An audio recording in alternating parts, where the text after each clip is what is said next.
Explained SCPs. When is an SCP not an SCP? The Foundation is devoted to capturing and containing anomalies, and while they do plenty of research and testing on them, that's really only to further their goals and make them easier to contain. It's not really their intention to ever explain how an anomaly exists or where it came from, although that does happen from time to time. Sometimes, though, through the course of their research, they discover that an anomaly is not actually anomalous at all, earning it the explained tag. Of course, things aren't always that clear-cut, but we're going to check out a handful of explained articles to see how the Foundation figures out what's normal and what's not. Let's take a look. Let's start off with SCP-3000-EX, the collective designation for a set of 4 modified hospital beds and other items which were hypothesized to have mind-affecting properties. Comprehensive testing of the items, a person of interest, and all other materials recovered in conjunction have confirmed that they are not anomalous. The full list of items include 4 hospital beds that have been modified by the attachment of short lengths of metal pipes of various sizes and configurations attached to the side rails by metal clamps or crude welding. There are also 7 IKEA brand directional floor lamps, 12 bottles of sleeping pills, 9 pairs of handcuffs, several of which were attached to the metal pipes on the beds, 6 steak knives, a knife sharpener, a chest freezer containing multiple cuts of beef, and 3 eviscerated human corpses.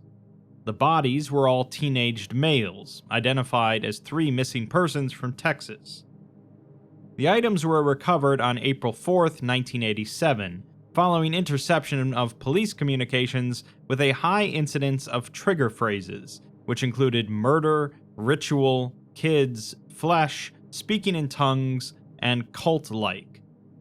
Agents were deployed to the crime scene, a suburban house in Arlington, Texas, owned by a Carl Frazier, who had been arrested by the police. All of the items were located in the basement of the house, with the bodies handcuffed to the hospital beds, and they had been dead for between 5 days and 3 months before discovery. They all were emaciated and showed signs of malnutrition and starvation, with their torsos smeared with a combination of human and animal blood. Cause of death was determined to be severe internal bleeding, organ damage, and disembowelment, likely with the steak knives found at the scene. Each was also found to be holding a steak knife in their right hand. Further investigation revealed a pit dug beneath the garage, filled with quicklime and containing body parts from at least 10 unidentified individuals. Based on the use of animal blood and the apparent self-inflicted wounds, agents suspected the possibility of a compulsion effect generated by one or more of the items. Frazier was interviewed, and he quickly admitted that he killed the boys, or at least had to help kill them. They did it themselves, and he had to help. He's asked where the hospital beds came from, and he says that he bought them. His grandma had one and she died, but he liked how the mattress felt when he lays down on it, so he bought some more. He put the metal on them so their arms could reach, and he jammed the backs so they were sitting up a little bit and could lean forward. He's asked if he did anything else to the beds, and if he knows anything about magic. He appears clueless to the line of questioning, and he's asked if the beds made the boys hurt themselves by speaking into their minds, but he doesn't understand what they're talking about. He's then asked if he put the animal blood on them, but he says they did it themselves and it was an accident. When asked why he killed them, he yells that he didn't, he just helped. He killed the first ones, but he didn't know any better and was funny from the beer. He just grabbed his neck to stop him leaving, and then woke up and he was dead. He didn't mean to, but he was so pretty and he didn't want him to leave.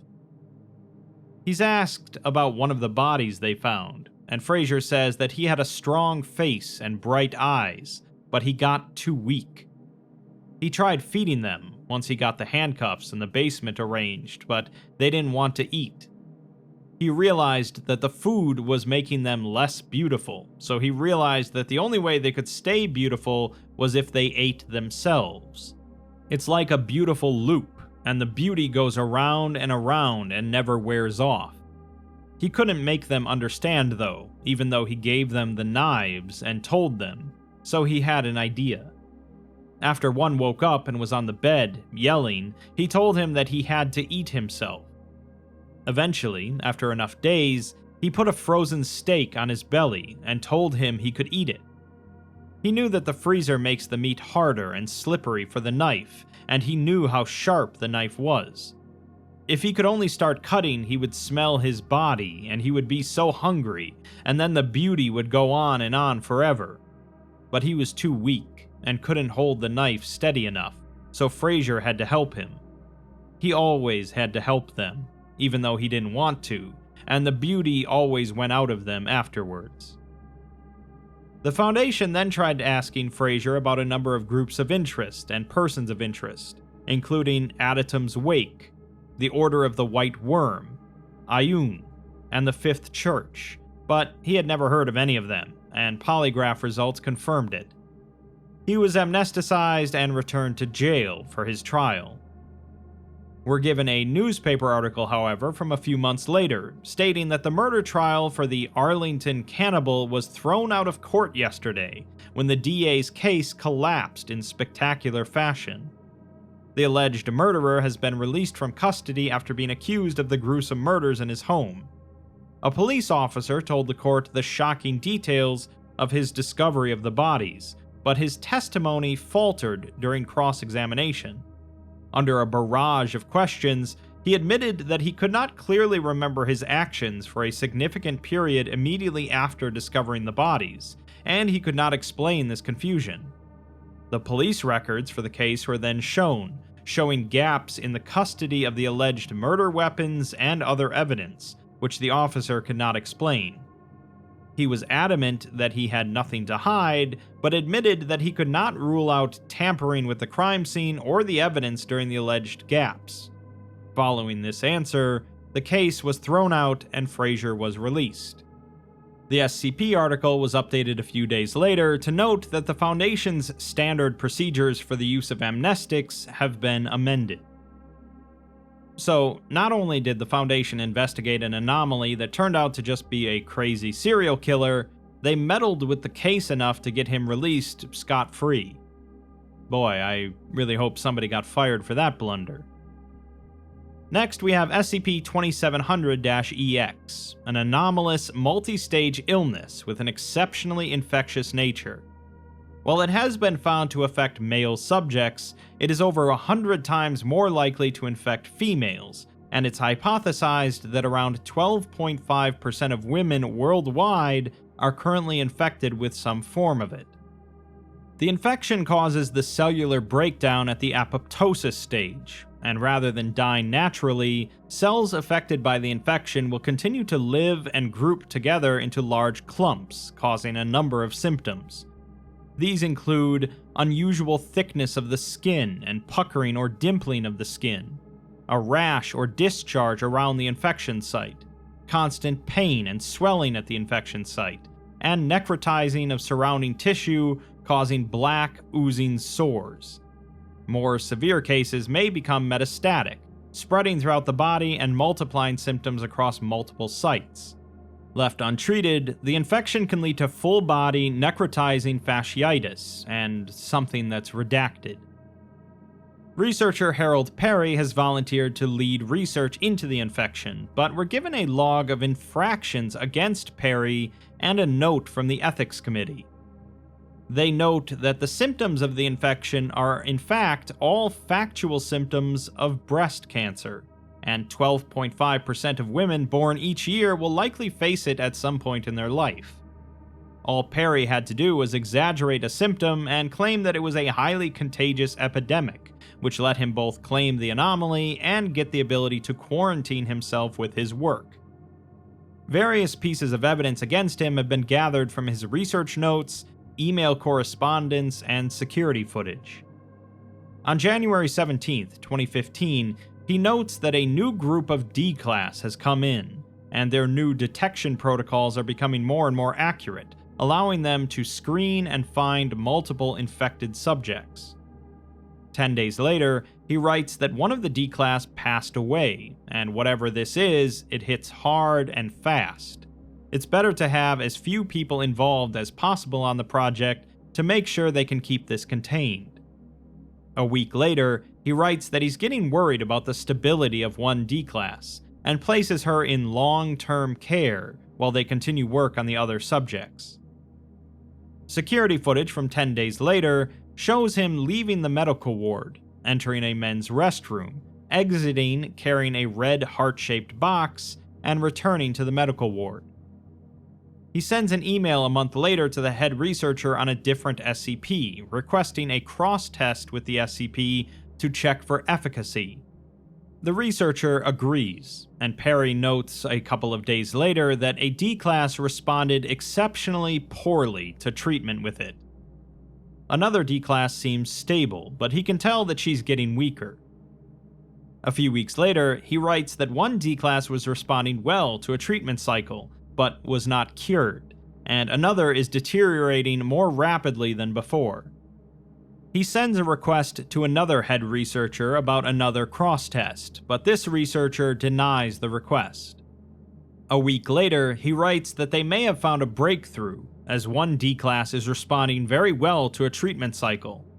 Her tumors seem to be shrinking, and her energy levels are going up. A couple more weeks later, however, in a note written with a more erratic hand, he writes that she died. He swears and writes that they have all this cutting-edge technology, all of these anomalies, and what the hell are they good for? Monica doesn't have much time left, and he wonders what he's going to do. 2 days later, Perry was subdued during an attempt to steal an instance of another SCP. At an ethics committee deliberations meeting, they discuss Perry's case, with him being charged with 1 count of falsifying D-Class collection procedures, 1 count of falsifying containment documentation, reckless use of D-Class personnel, reckless use of an anomalous object, 2 counts of assaulting security personnel, and 1 count of attempted theft of an SCP. SCP-2700-EX has been determined to be non-anomalous breast cancer, and Perry cherry-picked and exaggerated symptoms and completely falsified the highly contagious aspect to both cover this fact and gain tighter control of the project using quarantine protocols. From there, he misused D-Class personnel and at least 1 anomaly, as well as attempting to steal an SCP. The O5 Council recommends forced retirement and placement into civilian society at level C. The committee chair says to put him at level A, and they'll end up settling with the council at level B. In the meantime, they should hold Perry at Medi-Site 42 until his wife passes. He won't remember it after they set him loose, but the chair will sleep better. So they sort of had us there in the first half, I think, as we're likely just conditioned to assume that a researcher going around the Foundation's back to work with D-Class is up to something nefarious. In this case, however, Perry's wife was suffering from breast cancer, while he worked for one of the most powerful and technologically advanced organizations to ever exist. Of course, cancer isn't anomalous, so the Foundation could sort of care less about it, leading Perry to make up a fake infection so he could utilize the Foundation's resources to try to save his wife. The Foundation does, of course, have at least a few cures for cancer available to them through anomalies, which the O5 Council absolutely utilizes, but that's not going to save Perry's wife. Let's move on to SCP-1933-EX, a creature measuring an estimated 6 to 8 meters in length, residing in a lake in British Columbia. Exact details vary from report to report, but it is almost always reported to have a long, serpent-like neck and head, a similarly long tail, dark blue coloration, and long, leaf-like protrusions running from the base of its head to the end of its body. However, in each report of sighting, it has quickly been determined to have been a misidentified common occurrence, such as a large piece of driftwood, large eel or fish, or simple unreliable testimony. Recovered footage of it has been easily explained by photo or video manipulation, or intentional staging to simulate an encounter. It is most likely that reports of the creature are the result of subjects being influenced by local myths and legends. That's the revised description, however, and we're provided the original description, which is mostly similar. It states that details regarding its lower half are predominantly unknown, as it has never been observed to beach itself, or surface more than its neck and upper half of its body. As it does not appear to possess gills, it is currently theorized to reside in an underwater cave, which is currently being searched for using sonar. It has been observed camouflaging itself with aquatic plants or fallen trees, and ambushing large prey that approaches the water, as well as preying on passing birds and fish. It has been observed to actively avoid boats in most situations, but has occasionally attacked solitary humans entering or around the lake. It also possesses a secondary effect, possibly mimetic in nature, that causes those who become aware of it from any method except first-hand experience to become extremely unwilling to consider its existence.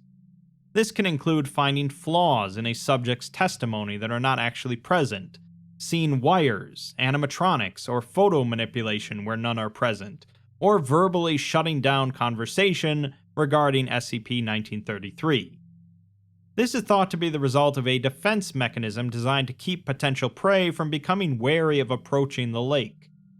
While this has caused significant delay in documentation and observation, it has expedited ensuring civilians do not become aware of it. At time of writing, only a small group of researchers are aware of it, and a way of informing the rest of the Foundation of its existence is being researched. It's noted that an experiment will soon take place with the intent of proving the creature's existence. It will be lured to the surface using an elk carcass deposited in the middle of the lake. A doctor will then contact an MTF and attempt to live stream an appearance directly to them. If this is a success, then they will have taken the first step in successfully containing it. Otherwise, they'll probably all be brought in for questioning and/or amnestic treatments. An addendum is then added stating that SCP-1933 was reclassified to Explained after a group of researchers contacted an MTF claiming to have evidence of a possible new cognitohazardous entity, which would be demonstrated to them over a private livestream. The MTF personnel viewing the livestream reported that the researchers had constructed an animatronic to resemble the entity they were referring to, which rose out of the lake and dragged under the carcass of an elk. The researchers were quickly located and brought in for questioning, and the head researcher was reprimanded for abuse and waste of Foundation researchers. He was later discovered to have been drowned in the lake roughly a week after the reclassification in an unrelated boating accident, although it's noted that the location of the boat is unknown and there are no reports of him buying or renting a boat prior. Allegations that he had appeared to have been half-eaten are currently under investigation, and the official cause of death is believed to be drowning after extensive blood loss due to injury from a boat propeller. At first glance, this sure seems to be the Foundation at their absolute dumbest, as it seems quite obvious that they're dealing with a mimetic hazard, and they should have more experience with things like that than they're displaying here. It is possible, however, that the revised description is absolutely correct, that there is no creature, and people are just influenced by local myths and legends to either think they're seeing something where there's nothing, or are purposefully staging things. After all, people have claimed to see all sorts of things in our world, like Bigfoot or the Jersey Devil, and the chances that those are all mimetic hazards is a lot lower than people just being mistaken or faking it. Really though, the Foundation should just cut through the BS and pull a Mr. Burns, draining the lake and pulling it out of there. Next we have SCP-1763-EX, a large nocturnal carnivorous mammal formerly native to farmland in rural England. SCP-1763 possesses minor perception-altering capabilities, which it uses to conceal itself through rudimentary camouflage. When given sufficient opportunity, it displays an extremely predatory nature. Its morphology is somewhat variable, as is the strength of its primary anomalous effect, with the entity tending to increase in size and decrease in visibility over time. It is hypothesized that this represents accelerated adaptation to an environment in which observation is nearly constant, and the potential limit to this adaptation is unknown. As it has so far been responsible for upwards of 30 fatalities while in containment, research is currently a high-level priority. That document was written in February of 1984, and was updated in 1989, showing that it has now grown from 12 meters in length to 18. It's also been determined to be able to disguise both its physical appearance and any sound it makes, and is capable of removing memories of such qualities from nearby individuals. When given sufficient opportunity, it will utilize these abilities to stalk, hunt, and kill any potential prey. Its morphology is extremely variable, and it tends to increase in size and decrease in general perceptibility over time. As it has so far been responsible for upwards of 30 fatalities while in containment, research is currently discontinued. Another update from 6 years later states that 1763 is currently contained within a large area of woodland, bordered by an electrified chain-link fence, and the remains of Site-94 located at the center of this area are off-limits to all personnel. Its description states that it is a largely imperceptible creature, estimated to be upwards of 24 meters in length. It is carnivorous and predatory towards all higher life forms, and as such poses a high threat to any persons within the containment zone. It cannot be directly considered by any subjects within a large radius, and can exert an unspecified mimetic effect on any subjects who have directly seen evidence of the entity's existence. A total of 30 deaths have been attributed to it since its initial containment, but the actual figure is expected to be at least double this. The last update is from an unknown date, in which it has no object class, and no plan for containment for it has been devised. Any areas referred to as Site-94 or Area 764 are to be reported immediately, and under no circumstances should any personnel enter these areas. No contact with the entity can currently be made. Its description states that it is a semi-metaphysical entity capable of excising itself at will from various aspects of reality, both real and imagined. It is currently both invisible and silent, possesses no heat signature, can render itself selectively intangible, and is capable of exerting a strong mimetic effect on nearby humans, removing, censoring, and corrupting information about itself stored in the subject's brain. Additionally, tangentially related information in a variety of mediums is suspected to be at risk, though this is unconfirmed. Due to a lack of staff assigned to the project, all research on 1763 is postponed for the foreseeable future. A total of 30 deaths have been attributed to 1763 since its cataloging on an unknown date, but despite this, no records of any such deceased persons exist. Its motive for attacking and killing Foundation personnel, if any, is unknown. Several other iterations of this article have been located, referring to the entity as a physical creature, so it's believed that it was at one point both actively contained by the Foundation and not able to exert the range of anomalous phenomena available to it at present. Further inference suggests that its excision of itself from standard methods of perception is part of an ongoing trend, in which the entity is rendered less real over time, possibly as a survival technique, natural adaptation, or as a method of acquiring food. For obvious reasons, no elements of this hypothesis can be verified, and whether or not it does in fact exist is currently unclear. The article becomes corrupted at this point, and data is listed as missing. We're then told that these documents were recovered from the personal computer of an unknown researcher in 2018. This is believed to be a categorization for a non-existent anomaly, possibly devised for recreational or academic purposes, and classified as explained after brief confusion arising from its discovery. Personnel are reminded that no entities or phenomena portrayed within represent any manner of threat to either the Foundation, staff, or the human population in general, and are in fact entirely fictional. So, according to the Foundation, they just found these documents on someone's computer and believe it to be fake, a fictional SCP article written in-universe by a Foundation member. I can't imagine that happens too often in that universe, but it's plausible enough. The problem, of course, is that the supposedly fake anomaly is all about manipulating reality and perceptions to make it imperceptible. If it were a real SCP, it sure sounds like it could achieve a goal of being believed to be fictional, while still being entirely real. According to the author, there isn't a canon answer here, but it's certainly a bit of a mind trip.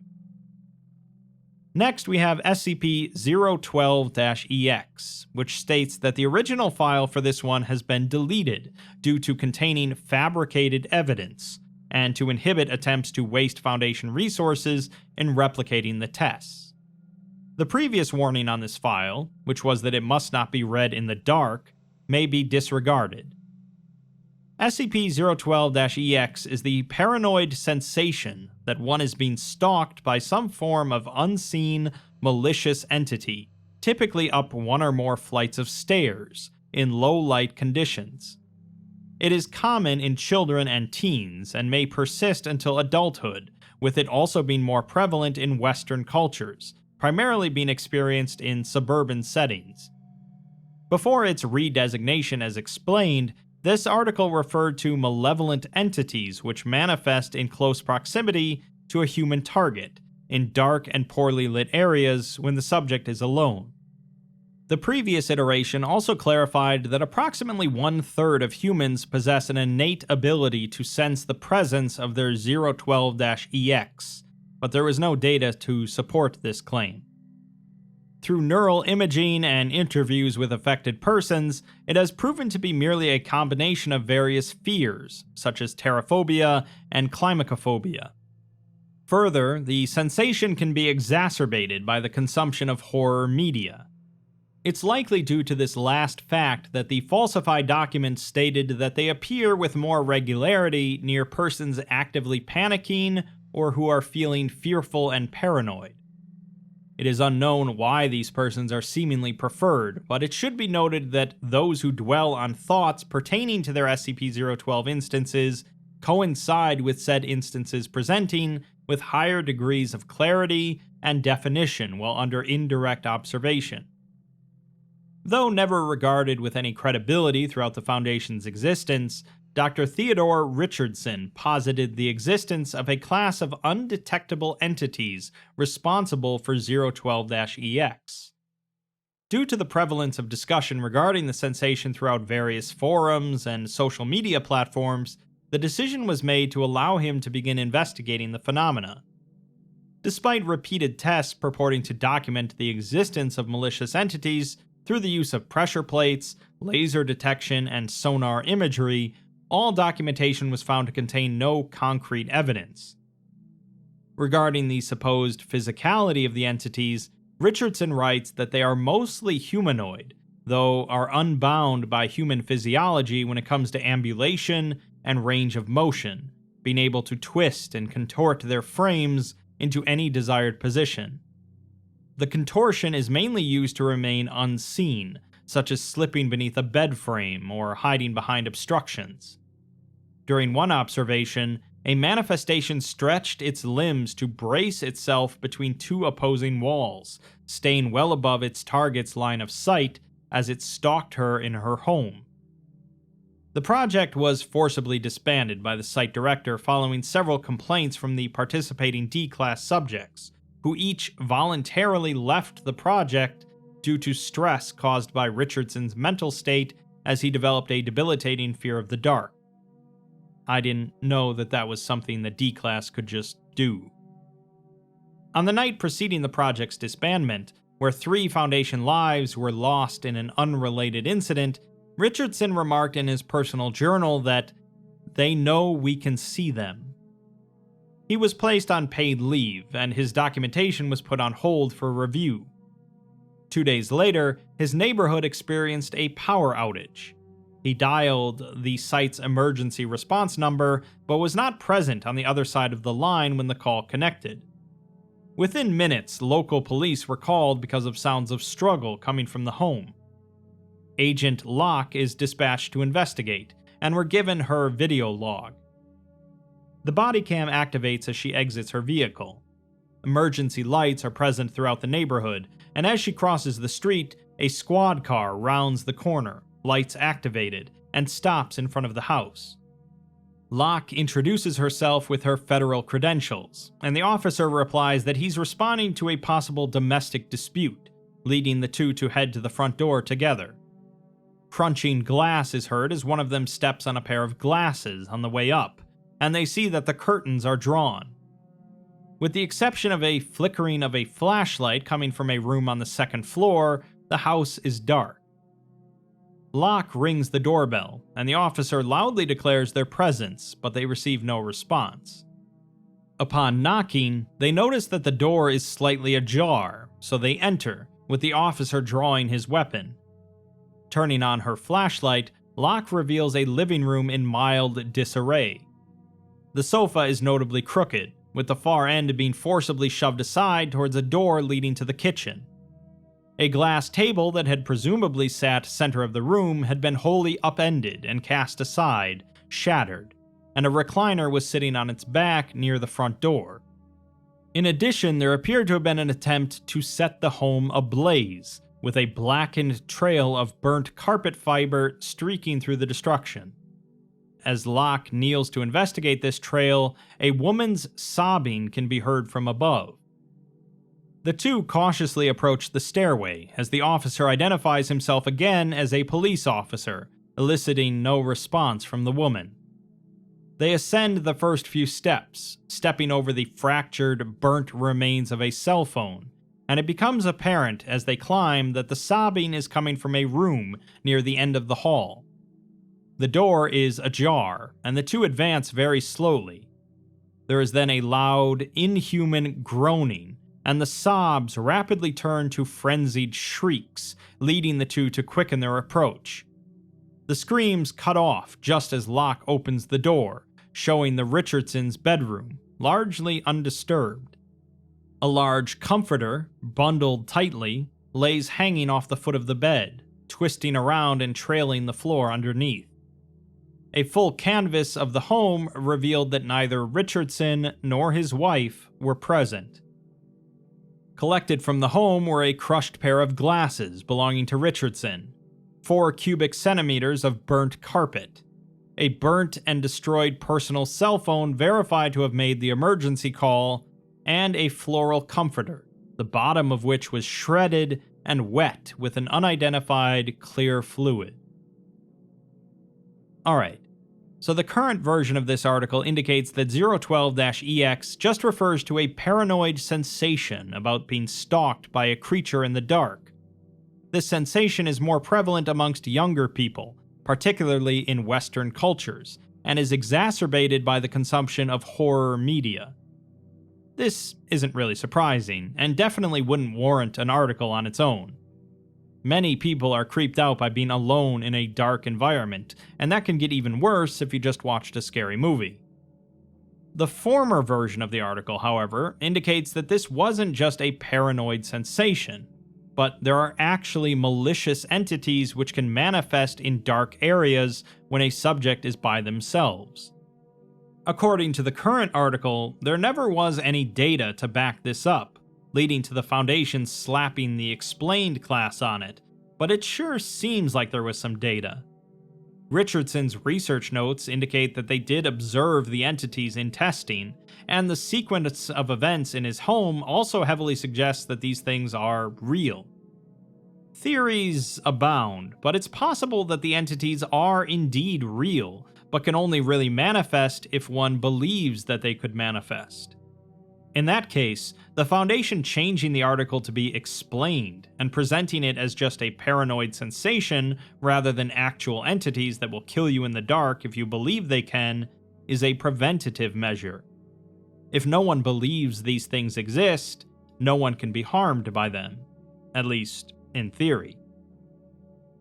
Lastly, let's end with SCP-8900-EX, which was designated as Keter class due to extreme difficulty in containment. Persons and objects affected by it are to be quarantined and destroyed via flash incineration immediately. Flames resulting from this process are to be extinguished by vacuum in complete darkness to suppress the spread of infection. SCP-8900 is a complex perceptual phenomenon affecting the visual spectrum, which seems to spread by contact. It can be photographed using certain newly developed techniques, but the process of photographing the anomaly seems to result in faster spread of its effect, and is considered inadvisable. It is currently uncontained, and is theoretically uncontainable. It first began to appear in the mid to late 1800s as a side effect of certain photography techniques, but was restrained only to the photographic plates themselves and did not spread. It first developed as the Foundation knows it today in or around 1935, possibly as a result of a corporation's experiments with integral tripack technology. An addendum from the desk of 058 reads, "Gentlemen, we have failed. SCP-8900's effects have become so widespread as to be commonplace. The natural blue of the sky has been replaced with a gross and unnatural shade, and the green of trees has been equally corrupted. SCP-8900 has brought ruin down upon the entire visible spectrum, and we have been overrun. Our attempt at creating an opposing infection has also failed. Although we were successful at restoring the natural colorization of our test subjects, the process seems to render them mute, and now a runner has arrived at my office to tell me that our little experiment has breached containment. Future agents may have to deal with it as an SCP object in its own right. We are left with only one option, gentlemen. I am activating the Foundation's final failsafe method, the Ennui Protocol. By the time this message reaches those of you cleared to receive it, Foundation resources on a global scale will have released vast amounts of compound Ennui 5, our most subtle amnestic. Worldwide, men and women who do not deserve the horror wreaked upon them will pause, confused, then resume their business, confident that this is the way it has always been, never knowing what they have lost. Only the photographs not affected by SCP-8900's taint will remain to tell the truth. I regret this, gentlemen. I regret it deeply. It must be done. 058. Secure, contain, protect. So, if it's not clear, what this article is stating is that the world used to actually be in black and white before an infection caused everything to change into what we now know as color. Based on the O5's note, the people before the infection also saw everything in color, but to modern eyes, it just looks black and white. Our blue skies looked unnatural and wrong to their eyes, just as a black and white sky would look pretty unnatural to our eyes. It's certainly meant to be a bit of a humorous article, poking fun at the idea that the world was actually in black and white before the advent of color photography, but it is a pretty surreal concept. If all of our perceptions suddenly changed, and things no longer looked as we're accustomed to, there would be quite a bit of chaos. It's clear that the explained category is oftentimes used for a subversion of the normal formula. Much like the inversion of the whodunit formula, where the audience knows from the start who the killer is, We know from the start of an explained article that the anomaly in question is, at the very least, suspect. Somewhat humorously, there is often very little explained about an explained article, and many of them still largely rely on the audience filling in a gap or two, much like many normal articles. The purpose of them, then, isn't for the Foundation to lay out exactly how they came to understand an anomaly, but rather for the reader to figure out why the Foundation would label it as explained, especially if it's still, to our eyes, somewhat unexplained. After all, SCPs are often interesting precisely because they're inexplicable.